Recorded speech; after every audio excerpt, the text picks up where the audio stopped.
Oh, se eles fossem sábios, se entendessem isso, se considerassem seu último fim. Deuteronômio capítulo 32, versículo 29. O homem não está disposto a considerar o assunto da morte, a mortalha, a piraleta, a sepultura. Ele se esforça para mantê-la continuamente fora de vista. Ele viveria aqui sempre se pudesse, como não pode, pelo menos afastará de sua vista todos os emblemas da morte, tanto quanto possível. Talvez não exista assunto tão importante que seja tão pouco pensado. Nosso provérbio comum que usamos é apenas a expressão de nosso pensamento. Devemos viver. Mas se fôssemos mais sábios, alteraríamos isso e diríamos: devemos morrer. Não há necessidade de a vida é um milagre prolongado. A necessidade da morte certamente existe, é o fim de todas as coisas. Oh, que os vivos levem isso a sério. Há alguns anos, um autor célebre escreveu uma obra sobre a morte, uma obra valiosa por si só, mas que não teve qualquer venda. Não havia homens que se incomodassem com caveiras e ossos cruzados, e para mostrar o quão tolo o homem é, um certo médico foi para casa e escreveu uma tola história de fantasmas, da qual nenhuma palavra era verdadeira. Enviou-a ao livreiro, ele cortou-a com seu volume e a edição inteira foi vendida. Qualquer coisa em que os homens pensem em vez da morte, qualquer ficção, qualquer mentira, mas esta dura realidade, esta verdade mestra, ele põe de lado e não permitirá que ela entre em seus pensamentos. Os antigos egípcios eram mais sábios do que nós. Dizem-no que em cada festa havia sempre um convidado extraordinário que sentava à cabeceira da mesa. Ele não comeu, não bebeu, não falou e estava velado. Era um esqueleto que ali colocaram para avisá-los de que mesmo nas festas deveriam lembrar que haveria o fim da vida. Gostamos tanto de viver, ficamos tão tristes com os próprios pensamentos da morte, que um memento mori com esse seria bastante suportável em nossos dias de festa. No entanto, nosso texto nos diz que deveríamos ser sábios se considerarmos nosso fim posterior.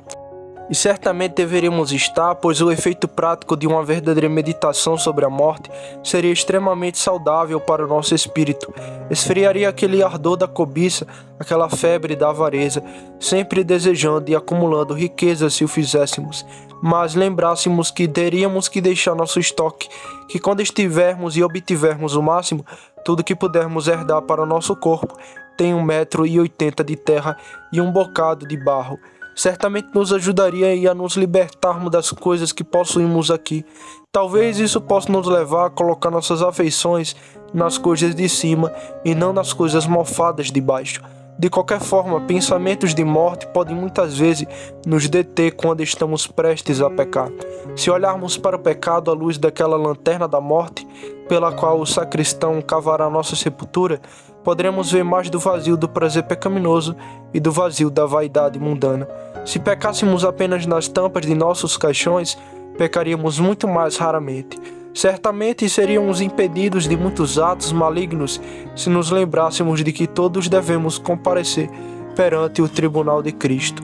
E talvez também esses pensamentos de morte possam ser abençoados para nós em um sentido ainda mais elevado, pois podemos ouvir um anjo falando conosco do túmulo: prepare-se para encontrar com o seu Deus.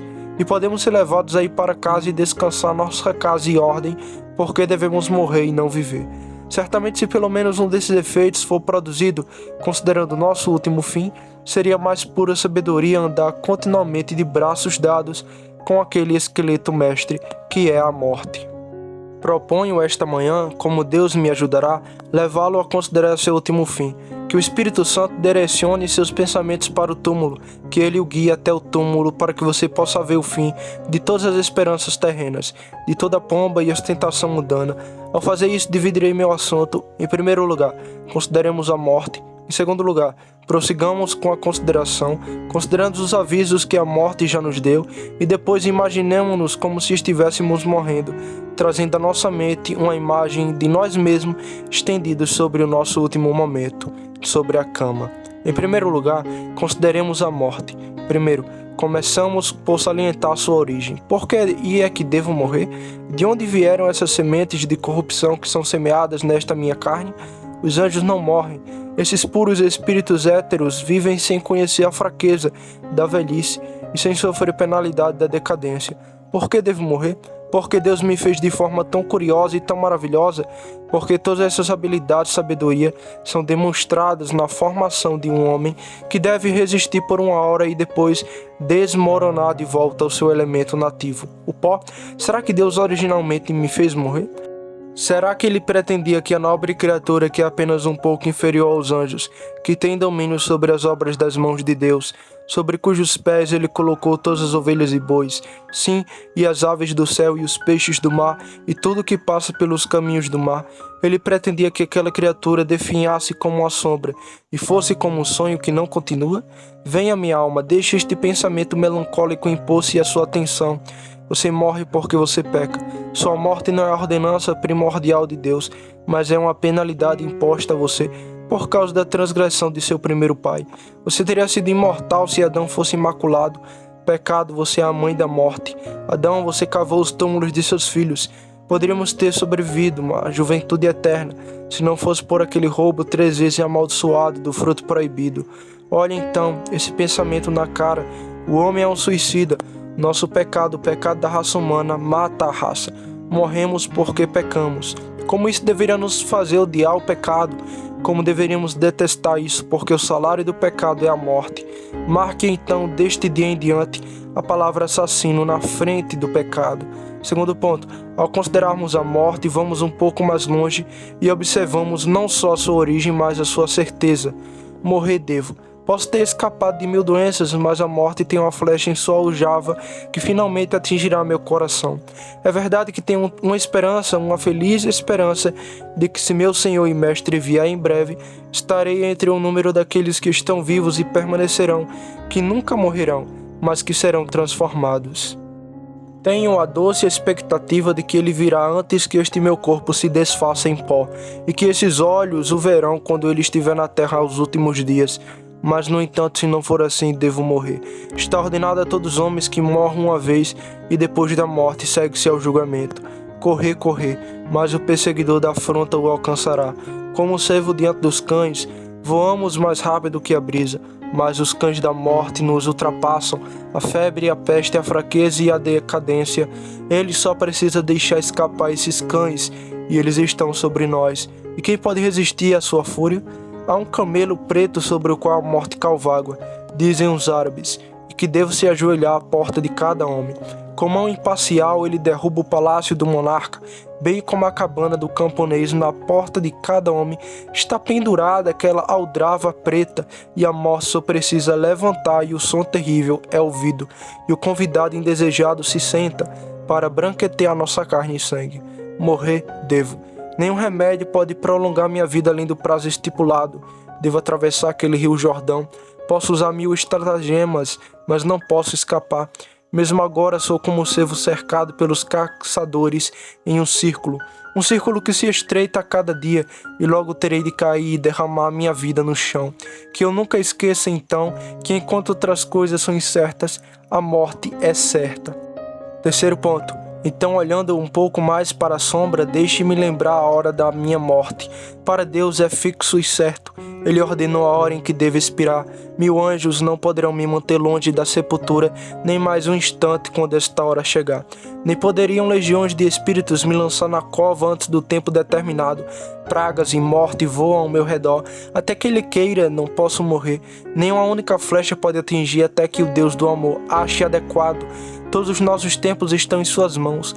Os meios, a maneira como morrerei, quanto tempo estarei morrendo, a doença e em que lugar serei acometido pelo contágio, tudo isso está ordenado. Deus tem em sua mente a onda que me engolirá ou a cama na qual expirarei. Ele conhece as pedras que me marcaram meu local de dormir e o próprio verme que rastejará sobre este rosto quando estiver frio na morte. Ele ordenou tudo e nesse livro do destino tudo está e nunca poderá ser mudado, mas para mim é bastante incerto. Não sei quando, nem onde, nem como expirarei minha vida. Não consigo olhar para aquela arca sagrada, aquela arca dos segredos de Deus. Não posso bisbilhotar as folhas dobradas daquele livro que está acorrentado ao trono de Deus, onde está escrita toda a história do homem. Quando eu andar pelo caminho, posso cair morto nas ruas. Uma parpluceira pode me levar à presença do meu juiz. Cavalgando pela estrada, posso ser levado rapidamente ao meu túmulo.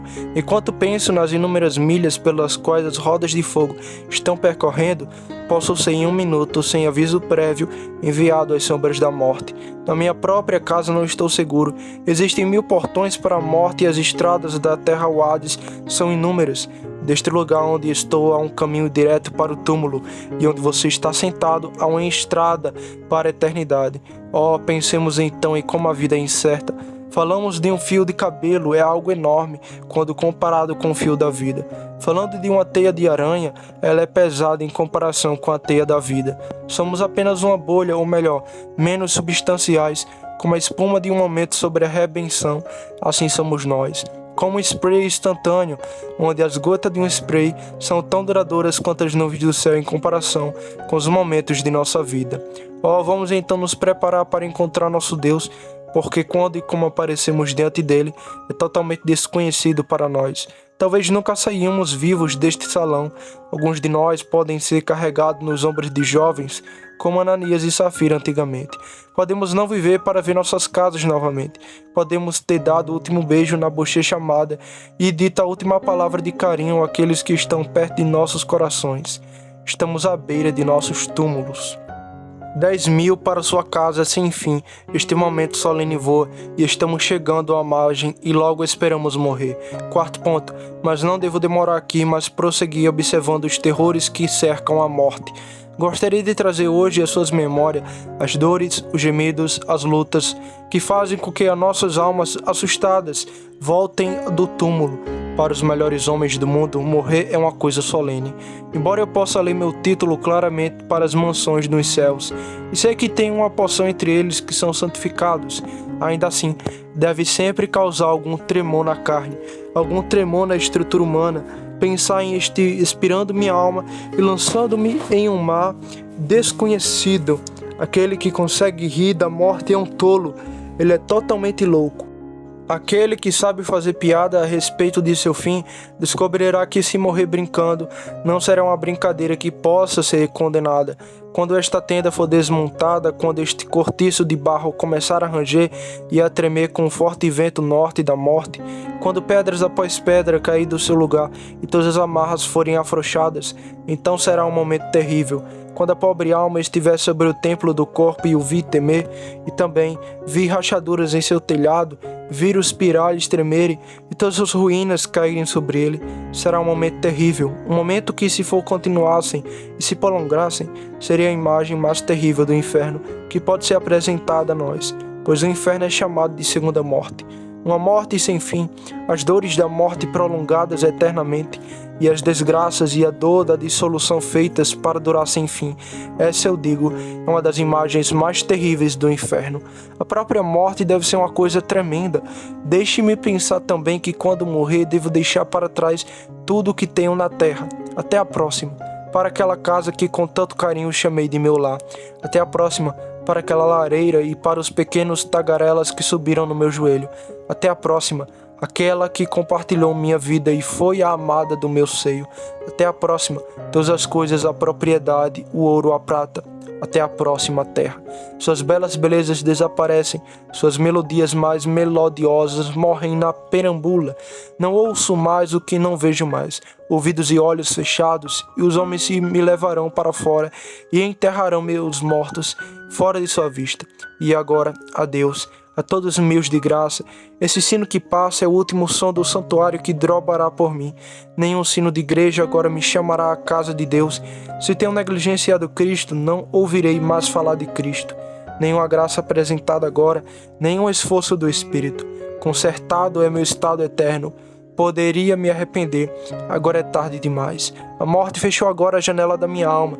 Se sou impenitente, uma escuridão eterna, uma escuridão como a do Egito, que pode ser sentida, repousa sobre mim para sempre. Vocês podem cantar santos de Deus, mas eu devo uivar eternamente. Vocês podem se reunir em volta da mesa sacramento e lembrar a morte de seu mestre. Mas eu sou expulso para sempre de sua presença. onde há choro, lamento e ranger de dentes. Isto é morrer, meus amigos, e morrer com vingança também.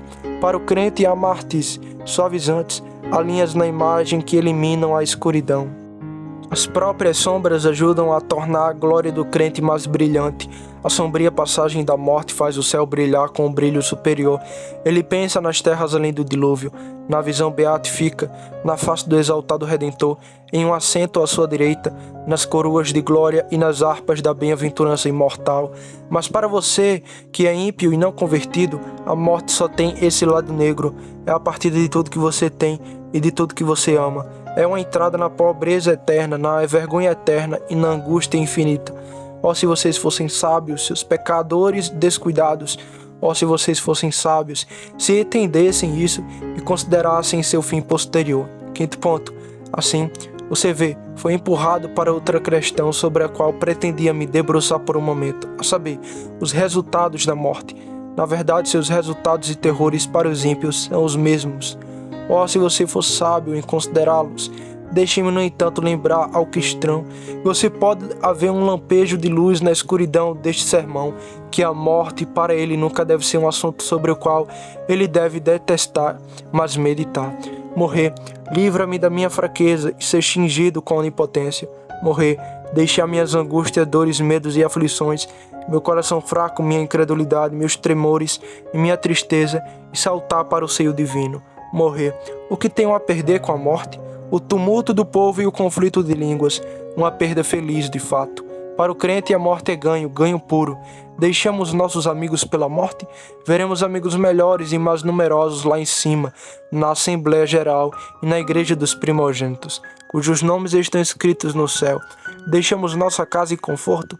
Existe uma casa não feita por mãos eternas, mas eterna no céu. Perdemos a nossa vida?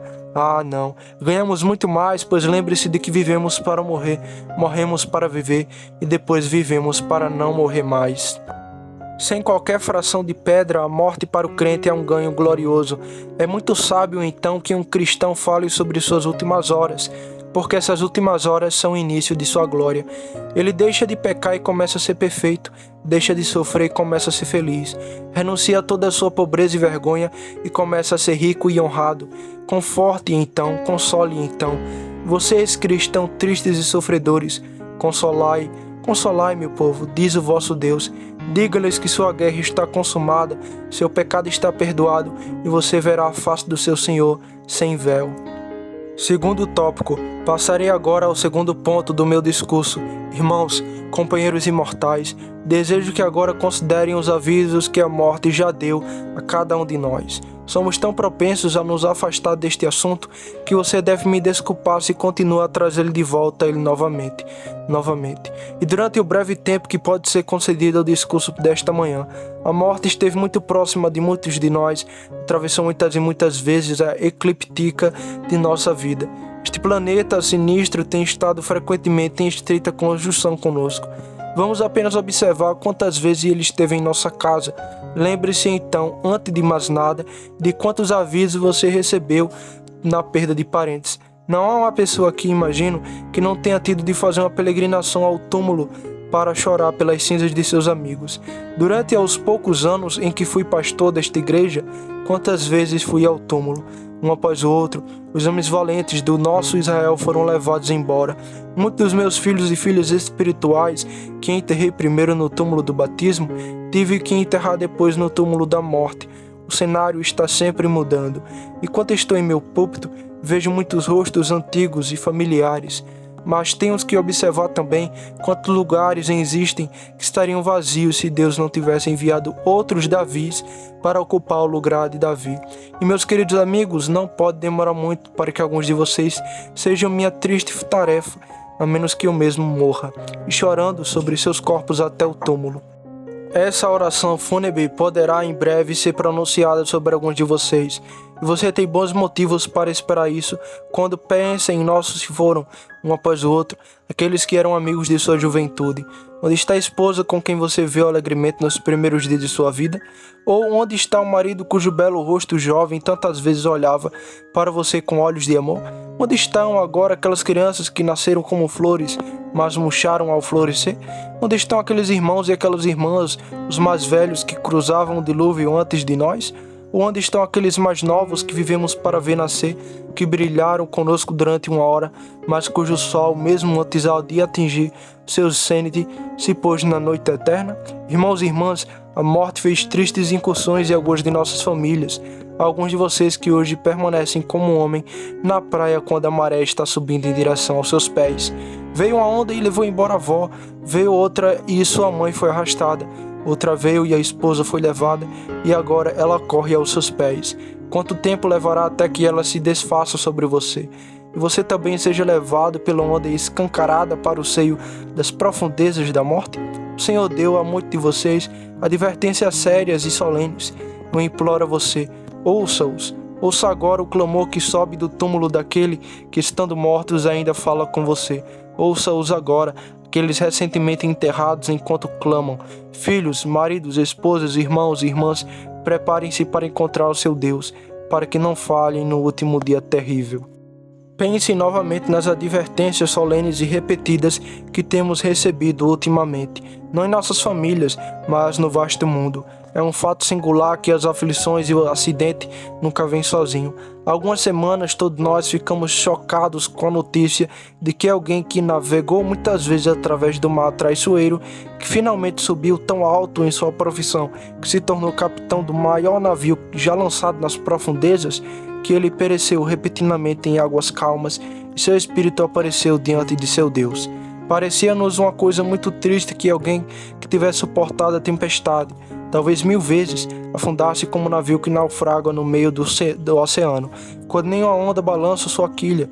Ele está em casa, acabou de deixar sua família, seu pé escorrega e ele encontra uma sepultura aquosa. Rapidamente, enquanto um mensageiro segue outro, veio a notícia através do mar da queda de um moinho, no qual centenas de pessoas foram imediatamente subjugadas pelas ruínas e enviadas pressas à presença de Deus. Mal podemos dizer que grito de horror percorreu as cidades adjacentes, aquela fábrica na América.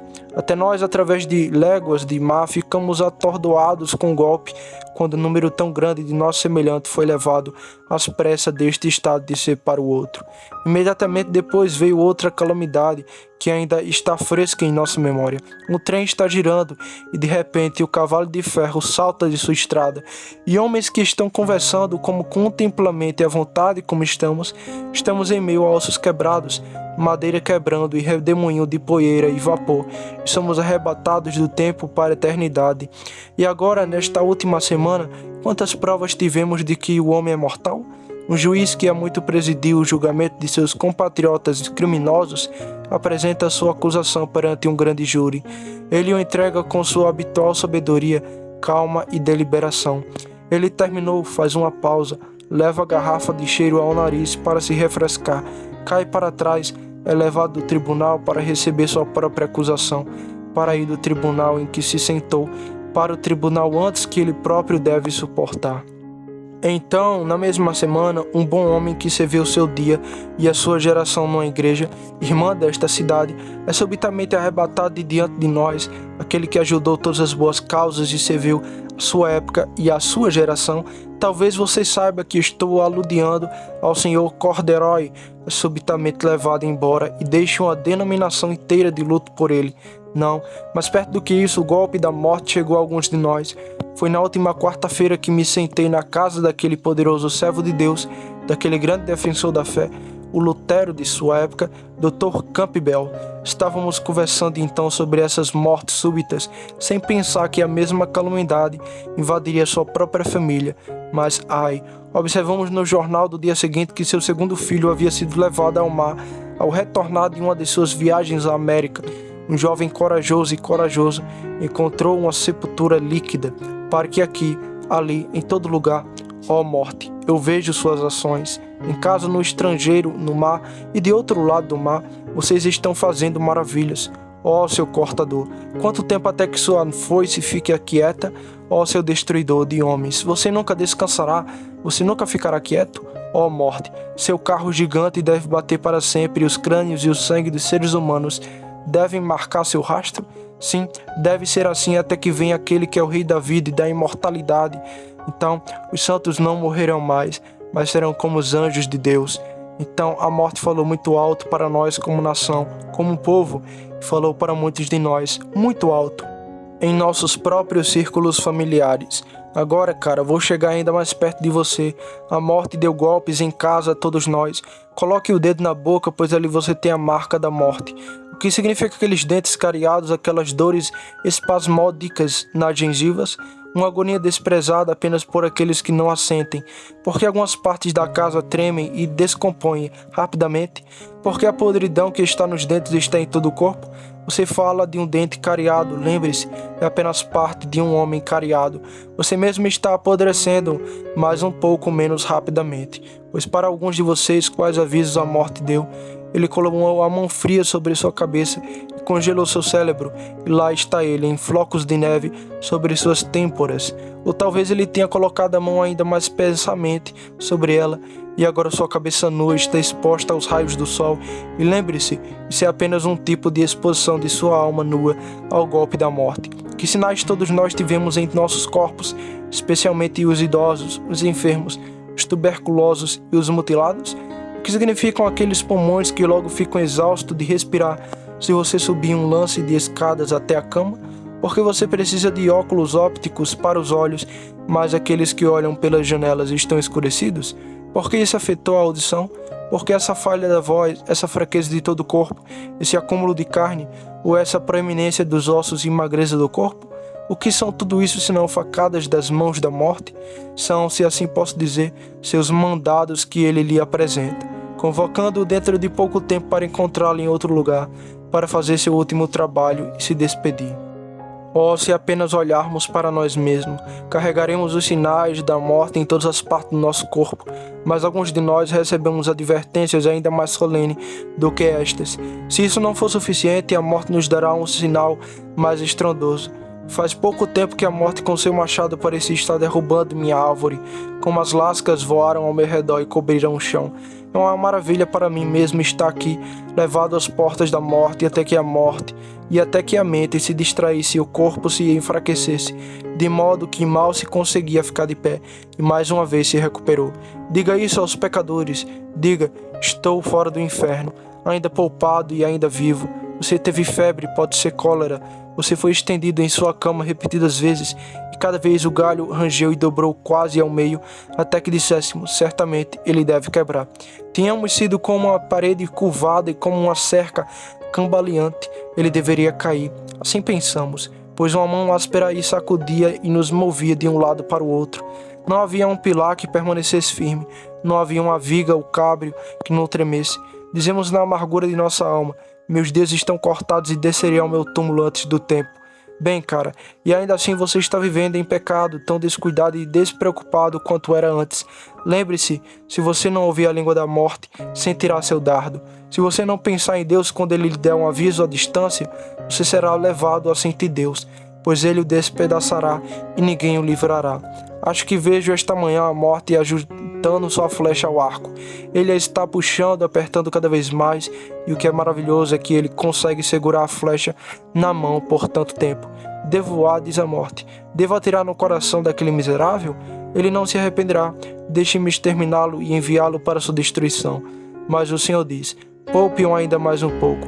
Mas logo os dedos da morte está coçando, ele diz, meu Senhor, deixe-me mirar, eu prepararei meu arco e prepararei. É tão afiado que cortaria barras de latão ou aço triplo para atingir o coração humano. Minha garganta está sedenta por seu sangue. Oh, deixe-me matá-lo, deixe-o morrer. Não, clama a voz sofredora de Deus. Poupe-o, poupe ainda mais um pouco. Mas a hora chegará em breve, talvez antes que o relógio chegue à meia-noite e possa ser dito no céu. O tempo existe, o tempo era, e então a morte voará, sua flecha atingirá seu coração, e você, caindo no chão, aparecerá diante do terrível juiz dos vivos e dos mortos, e receberá a sua sentença final. E meu Deus, se você não está preparado para morrer, ó pecador descuidado, o que será então de você? tentei assim fazer você pensar nas advertências da morte, na perda de amigos e nas mortes de muito no exterior.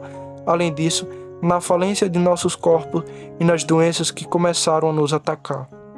Terceiro tópico. E agora, para concluir, você, em último lugar, imagine-se morrendo agora. Antecipe por um pouquinho o seu último dia. Suponha que isso tenha acontecido. O sol nasceu, abre aquela janela, deixe-me ver aquele sol pela última vez. Este é o meu último dia. Os médicos sussurram entre si. Você capta algumas sílabas e recebe a triste notícia de que o caso não tem solução. Muito foi feito por você, mas a habilidade tem limite. Ele pode sobreviver, diz o médico. Talvez mais 12 horas, mas dificilmente espero que demore muito. É melhor você reunir os amigos dele para vê-lo. Telégrafo para a filha. Deixe-a subir e ver o rosto de seu pai pela última vez no mundo. Sim, e agora começo a sentir que a hora está chegando. Eles estão se reunindo em volta da minha cama. Até a próxima. A todos vocês um último adeus. Um pai pede que você o siga até os céus. Eu sei que meu Redentor vive. Minha esperança permanece firme em Jesus Cristo. Até a próxima. Recomendo aquele que é o pai dos órfãos e o marido da viúva. Mas a hora se aproxima ainda mais. E agora os lábios se recusam a falar. Temos algo a comunicar. Uma última palavra à esposa. Murmuramos com os dentes carregados, mas nenhum som audível é ouvido. Nenhuma palavra que possa ser interpretada. Respiramos pesadamente. Eles nos mantêm na cama com travesseiros. E agora começamos a entender aquela expressão do hino, o estalar dos cordões dos olhos. Agora não podemos ver. É estranho dizer que ainda temos olhos, mas não podemos ver. Se quisermos alguma coisa, devemos sentir por isso. Mas não podemos levantar as mãos. Eles começam a pendurar. Ainda podemos ouvir e os ouvimos sussurrando a pergunta: ele está morto? Um deles diz: acho que ainda falta um pouco de fôlego. Eles chegam muito perto e tentam nos ouvir respirando, que dificilmente será ouvido. Quais devem ser as nossas sensações naquele momento solene? Há um silêncio agora na sala. Só o relógio é ouvido enquanto as últimas areias caem na ampulheta. E agora chegou o último momento. Minha alma está separada do meu corpo. E onde estou agora? O espírito nu e desencarnado? Minha alma, se a sua esperança for sólida e real, você está agora onde desejava estar, você está na presença do Salvador e do seu Deus. Você agora é irmão dos anjos, você está no meio do esplendor da divindade. Você vê aquele a quem não tenho visto, você amou e quem acreditando, você se regozijou com alegria indescritível, cheia de glória. Ah, mas é um outro desenho, o inverso deste. Não posso tentar desenhá-lo, vou dar-lhe apenas um esboço dele. Um esboço a giz de cera sem preenchimento. Sim, você está morrendo, e por pior que tenha sido, você tem alguns que o amam e se reúnem ao seu redor. Você não pode falar com eles, infelizmente. Você conta a eles mais do que se pudesse falar, pois eles veem em seu rosto aquele suor pegajoso, aqueles olhos arregalados. Eles veem sinais de que você tem uma visão de algo que não suportaria ser revelado. Você tenta se composto, você se acalma, o médico te ajuda a se danar facilmente. Ele te droga, te ajuda a dormir, e agora você sente que está expirando, sua alma está cheia de terror, horrores negros e escuridão espessa se reúnem ao seu redor. Os cordões de seus olhos quebram, sua carne e seu coração falham, mas não há nenhum anjo bondoso que sussurre: paz, fique quieto, nenhum comboio de querubins para levar sua alma direto para outros mundos de alegria. Você sente que o dardo da morte é um dardo envenenado que injetou o inferno em suas veias, que você começou a sentir a ira de Deus antes de entrar no estado em que a sentirá plenamente. Ah, não vou descrever o que aconteceu.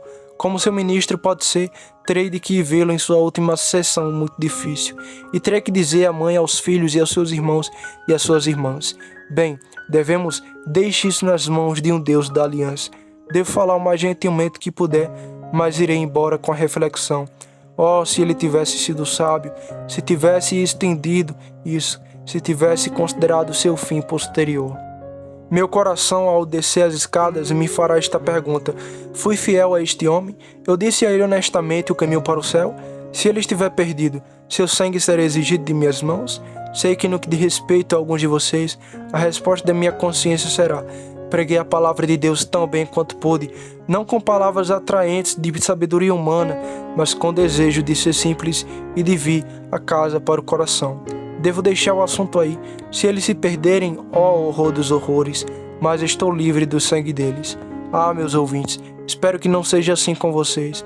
mas que cada um de vocês morrendo tenha uma esperança e ressuscitando possa possuir a imortalidade e ascender ao trono de meu Pai e de seu Pai, Deus e ao seu Deus. E agora, se houver alguma impressão em suas mentes, algum pensamento sério, deixe-me mandá-los embora com esta frase: o caminho da salvação é claro.